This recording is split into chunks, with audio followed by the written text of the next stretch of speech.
మహాతేజోమూర్తులైనటువంటి ఆ రామలక్ష్మణులు పంపా సరోవర తీరంలో నడుస్తుంటే అక్కడ ఉన్నటువంటి అనేకమైనటువంటి వానరములు, మృగములు, సింహములు ఇవన్నీ కూడా వాళ్ళ తేజస్సుని చూసి భీతి చెందినవై పరుగులు పెట్టి పారిపోతున్నాయి. అలా పరుగులు పెట్టి పారిపోతున్న సమయంలోనే ఋష్యమూక పర్వత శిఖరము మీద సుగ్రీవుడు కూర్చున్నాడు. ఆయన చుట్టూ 4 అమాత్యులు అంటే మంత్రులు కూర్చుని ఉన్నారు. అంటే అమాత్యులు కూర్చుని ఉన్నారు అంటే ఆయనకి అధికారం ఏది? రాజ్యంలోంచి బయటికి వెళ్ళిపోయాడుగా. అంటే వాళ్ళు రాజుగానే చూస్తారు, అది వాళ్ళ మర్యాద. ఆయన్ని హే రాజన్ అంటారు, రాజుగానే గౌరవిస్తారు. ఆయన కూడా వాళ్ళని మంత్రులుగానే గౌరవిస్తారు. అది ఎప్పటికీ ఉండిపోయే పదవి. ఇవాళ రాచరికం లేదని వాళ్ళు మంత్రులు కాని వారు కారు. ఎప్పుడు మంత్రాంగమును నిలుపుతుంటారు, అంటే సలహాలు ఇచ్చి నడిపిస్తారు. కాబట్టి వాళ్ళు సచివులే, మంత్రులే తప్ప ఆయనకి పదవి లేదు కాబట్టి ఇప్పుడు ఈయన మంత్రి కాడండి అనడానికి ఏం ఉండదు. ఆ సుగ్రీవుడు ఆ శిఖరం మీద కూర్చుని ఉన్నటువంటి వాడు మిగిలినటువంటి వానరములన్నీ కదిలిపోయి మృగాలన్నీ పారిపోతుంటే ఆయన కూడా ఎందుకు ఇలా పారిపోతున్నాయని ఇలా చూశాడు. రామలక్ష్మణులు అలా వెళ్ళిపోతూ కనపడ్డారు. వాళ్ళ తేజస్సు వంక చూశాడు. శంకితో వెంటనే ఆయనకి శంక వచ్చింది. శంక వచ్చింది అంటే మీరు గుర్తుపెట్టుకోండి, 30వ వంతు చచ్చిపోయాడు అని గుర్తు. శంక కాని అంటే భయముతో కూడిన అనుమానం వస్తే ఉత్తర క్షణం మీ బుద్ధి పనిచేయడం మానేస్తుంది. అందుకే భయంతో కూడిన అనుమానం రాకూడదు. ఇప్పుడు మీరు ఎక్కడైనా చూడండి, నేను చెప్పింది యథార్థమో కాదు. భయం లేకుండా ఒక అనుమానం రావడం వేరు. అది ఏమిటి అలా కదులుతోంది అండం వేరు. అది పామేమో అండం వేరు. భయంతో కూడిన అనుమానం శంక. ఈ శంక కానీ ఎవరికైనా పట్టుకుందో వాడు సగం చచ్చిపోతాడు అంతే. నేను 30వ వంతే చచ్చిపోతాడు, 1/2 వంతే బతుకుంటాడు, ఇంకా ఊపిరి వలన బతుకుంటాడు అంతే. కాబట్టి ఇప్పుడు సుగ్రీవుడికి శంక కలిగింది. శంక అంటే ఏమిటి? అనుమానం. వీళ్ళు నన్ను చంపడానికి వచ్చారేమో అని అనుమానం వచ్చింది. అది మహర్షి యొక్క హృదయం. ఈ అనుమానం రాగానే ఉద్విగ్న హృదయ ఉద్విగ్నత కలిగింది హృదయంలో. అంటే తత్తరపాటు కలిగింది. ఒక్కసారి భయం వేసేసింది. ఇప్పుడు వాళ్ళు చంపేస్తారు కాబట్టి వాళ్ళు తననే వెతుకుతున్నారు. కాబట్టి తను వెంటనే ఏం చేయాలంటే ఇక వాళ్ళ కంట పడకూడదు, పారిపోవాలి. కాబట్టి ఏం చేశారంటే ఉద్విగ్న హృదయ సర్వాదిశ సమవలోకయం నవ్యతిష్టత కశ్చిన్చిద్దేశే వనరపుంగవ. అక్కడ కూర్చోకుండా వెంటనే లేచి ఒక్క గంతు గింతి ఇంకో శిఖరం మీదకి ఎగిరిపోయాడు. ఎప్పుడైతే ఈయన ఎగిరిపోయాడో రాజుగారే ఎగిరిపోయాడంటే ఏదో ప్రమాదం వచ్చేసిందని మిగిలిన వాళ్ళను 4 ఎగిరిపోయారు. అందరూ తలకో దిక్కు ఎగిరిపోయారు. ఎగిరిపోయి వీళ్ళు ఎగిరిపోయిన వాడు ఇక్కడి నుంచి ఎగిరిపోయాడు కూర్చుంటాడంటే అమ్మో వాళ్ళ 4 దూరంగా కూడా వెళ్ళిపోయారా, ఈ బాబోయ్ వీళ్ళు కానీ ఇటు వచ్చేస్తారేమో అని మళ్ళీ ఇటు నుంచి ఇంకో చోటుకు దూకేశాడు. వీళ్ళే సామాన్యమైన బలం ఉన్న వాళ్ళు కాదు సుగ్రీవాదులు. వీళ్ళు ఇలా గెంతుతుంటే సింహాల వంటి మృగాలు కూడా భయపడిపోయి విపరీతమైన వేగంతో అవి పారిపోతున్నాయి ఆ శిఖరాల మీద. ఒక్కసారి అంతా కూడా ఎలా ఉందంటే ప్రశాంతమైనటువంటి సరస్సులో చెయ్యి పెట్టి తిప్పితే ఎలా ఉంటుందో అలా అతలాకుతలం అయిపోయింది. ఆయన మళ్ళీ ఏం చేశాడంటే 4 మంత్రుల్ని దగ్గరికి పిలిచాడు. పిలిచి కూర్చున్నాడు. కూర్చుని ఏతం వనమిదం దుర్గం వాలి ప్రణహితౌ ధ్రువం ఛద్మనాచీర వసనౌ ప్రచరంతా విహాగతౌ. సుగ్రీవుడు చాలా కపటి. అంటే అనుమానం ఎటువైపు నుంచి వెళ్ళిందో చూడండి. సుగ్రీవుడు చెప్తున్నాడు వాలి చాలా కపటి. వాలి సుగ్రీవుణ్ణి చంపడానికి ప్రయత్నిస్తున్నాడు. సుగ్రీవుడు అన్నగారు వాలి. వాలికి సుగ్రీవుడి మీద పగ. కాబట్టి ఇప్పుడు వాలి నన్ను చంపడానికి చూస్తున్నాడు. పరమ కాపట్యం ఉన్నవాడు. నేను ఈ పర్వతం మీద ఉన్నంత వరకు వాలి వచ్చి నన్ను చంపలేడు. కారణం ఏమిటంటే వాలి ఈ పర్వతం మీదకి వస్తే ఆయన మరణిస్తాడు. మతంగ మహర్షి శాపం ఉంది. కాబట్టి నన్ను చంపగలిగినంత వీరుడు వాలి దగ్గర లేడు. ఇప్పుడు ఎక్కడో సంపాదించాడు. ఈ మిత్రత్వంతో ఎవరినో తీసుకొచ్చాడు నన్ను చంపమని. అదిగో వాళ్ళే వెతుకుతున్నారు, ఇలా వెడుతున్నారు. అది ఆయన అనుమానం.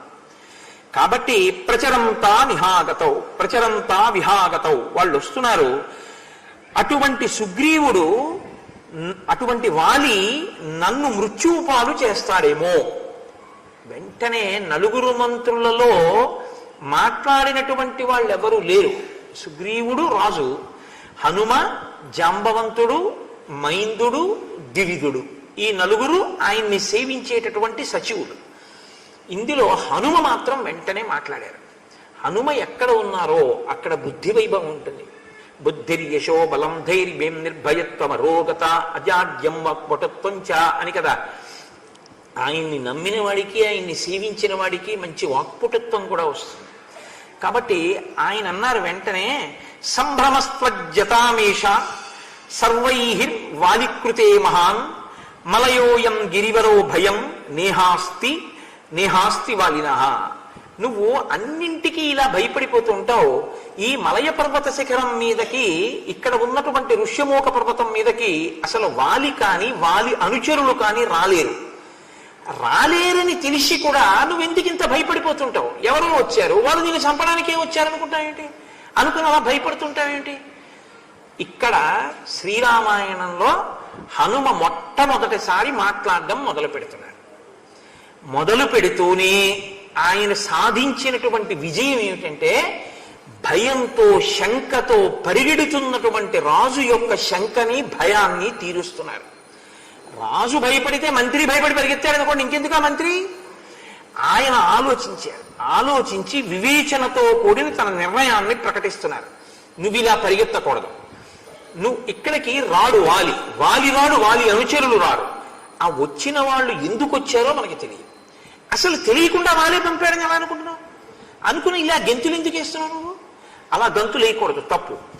నీ యొక్క పరిస్థితి చూస్తే నాకేమనిపిస్తోందో తెలుసా? అహోశాఖాం మృగత్వంతే వ్యక్తమేవ ప్లవంగమ లఘుచిత్తతయాత్మానం నస్థాపయసి యోమతౌ. ఇంత బలహీనమైనటువంటి మనస్సున్నవాడివి, ఒక వానరుడివి, ఒక రాజుగా ప్రవర్తించలేని వాడివి, ఇటువంటి వాడివి నువ్వు రేపొద్దున్న రాచరికం ఏం చేస్తావు? రేపొద్దున్న ఒకవేళ నీకు రాజరికమే వస్తే నువ్వు ఎలా కూర్చుంటావు రాజుగా? లఘుచిత్తతయాత్మానం, నీది చాలా తేలికైనటువంటి మనస్సు, కదిలిపోతోంది, చంచలత్వాన్ని పొందుతోంది, అన్నింటికీ భయమే నీకు. బుద్ధి విజ్ఞాన సంపన్న ఇంగితై సర్వమాచర నహ్య బుద్ధిం గతో రాజా సర్వభూతాని శాస్తి. వాళ్ళు చెట్ల వంక అలా చూస్తున్నారు వెడితో. రాజు అనేటటువంటి వాడు చేష్టితముల వలన మనసుని పట్టుకోగలిగిన వాడు అయి ఉండాలి. ఎంత పెద్ద మాట అండి అది నిజంగా. చేష్టితము అంటే శరీరములో ఉండేటటువంటి భావ ప్రకటన, శరీరావయవముల వలన భావము ప్రకటింపబడితే చేష్టితం అంటారు. అబ్బా అన్నారనుకోండి, ఆశ్చర్యాన్ని ప్రకటించారు అని. భావాన్ని శరీరంలో కదలికల వలన రాజు పట్టుకుని దాని వలన అవతల వారిని గ్రహించగలిగిన బుద్ధిమంతుడై ఉండాలి. అసలు నువ్వేం చూసావు వాళ్ళ కదలికలు? అసలు నువ్వేం చూసావు వాళ్ళ చేష్టితం? వాళ్ళు ఎందుకు చూస్తున్నారో చెట్ల వంక, వాళ్ళు ఎందుకు చూస్తున్నారో ఈ శిఖరాల వంక? వాళ్ళు ఒక చోట నిలబడి ధనస్సు ఎక్కుపెట్టి చూడటం లేదు, ధనస్సు భుజాన తగిలించుకుని వెళ్ళిపోతూ చూస్తున్నారు. వాళ్ళు సుగ్రీవుడి కోసమే చూస్తున్నారు, స్నేహం కోసం. కానీ వాళ్ళల్లో ఉద్విగ్నత లేదు, వాళ్ళు ఏదో వెతుక్కుంటున్నట్లుగా ఉందంతే. అసలు వాళ్ళ చేష్టితం నీకు అర్థమైందా? అర్థం కాకుండా ఓ నిర్ణయానికి వచ్చి ఎలా పరిగెడుతున్నావు? నువ్వు ఎలా రాజు అవుతావు?